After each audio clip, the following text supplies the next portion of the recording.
সালের ডিসেম্বর মাসে পুরি ও এপস্টিনের মধ্যে একটি ইমেল বিনিময় বিশেষভাবে নজরে এসেছে। এক ইমেলে হরদীপ ঋতু শুভেচ্ছা মানে সিজন গ্রিটিংস জানিয়ে লেখেন, এপস্টিন তার এক্সোটিক জায়গা থেকে ফিরে এলে যেন তাকে জানান। আরেকটিতে এপস্টিনকে হ্যাভ ফান লিখে জবাব দিয়েছিলেন। ইমেলে লেখা ছিল, প্রিয় জেফ, সেশনস গ্রিটিংস। তুমি যখন তোমার এক্সোটিক দ্বীপ থেকে ফিরে আসবে জানিও, আমি তোমার সঙ্গে কিছু কথা বলতে চাই, আর ভারতের প্রতি আগ্রহ জাগাতে কিছু বইও দিতে চাই। সস্নেহ, হরদীপ। পুরী ব্যাখ্যা করেন, এটি ছিল তার একটি খুব সাধারণভাবে ব্যবহার করা বাক্যবন্ধ। আমি সবার সঙ্গেই এরকমভাবেই কথা বলি। আমার পরিচিত অনেকেই সচ্ছল মানুষ। আমি মজা করে জিজ্ঞেস করি, কোনো এক্সোটিক জায়গায় আছো?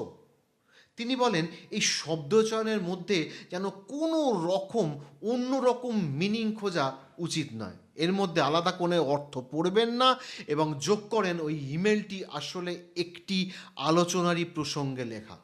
তিনি দাবি করেন, এই সময় এপস্টিনের অপরাধমূলক কর্মকাণ্ডের পুরো ব্যাপারটা সম্পর্কে তার কোনো ধারণাই ছিল না। তার কথায় এই ইমেল আদান প্রদানকে কোনোভাবেই কোনো যোগসাজশ বা অনৈতিক আচরণের প্রমাণ হিসেবে দেখানো একদমই ঠিক নয়। তারপর প্রশ্ন করা হয় হরদীপ পুরীকে, প্রথমবার দেখা করার সময় কি তিনি এই এপস্টিনের অতীত সম্পর্কে জানতেন? তিনি সপাটে জবাব দিয়েছেন, না, জানতেন না। তিনি ব্যাখ্যা করেন, প্রথমবার যে মিটিংয়ে তিনি যান এবং সেখানে অ্যাপস্টিন উপস্থিত ছিলেন, তখন তিনি জানতেনই না লোকটাকে। প্রথম মিটিংয়ের সময় আমরা ওকে গুগল করে দেখি, তারপর নিজেদের মধ্যে আলোচনা করি এবং ওর সঙ্গে দেখা করা উচিত কি না সেই বিষয়ে আমরা আলোচনা করি। আর এই সফরটি ছিল সম্পূর্ণভাবে ইন্টারন্যাশনাল পিস ইনস্টিটিউট বা আইপিআই এর সঙ্গে যুক্ত, আর সেই প্রতিনিধি দলের অংশ হিসেবেই পুরী সেখানে গেছিলেন।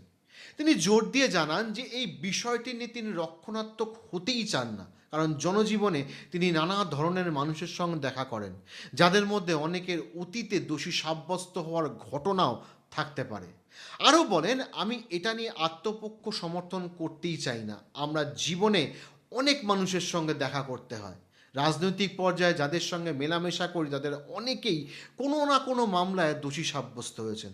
গতকালও মানে জাস্ট রিসেন্টলি উনি এমন একজনের সঙ্গে দেখা করে কথা বলছিলেন যিনি অঙ্গ পাচারের অভিযোগে দোষী সাব্যস্ত।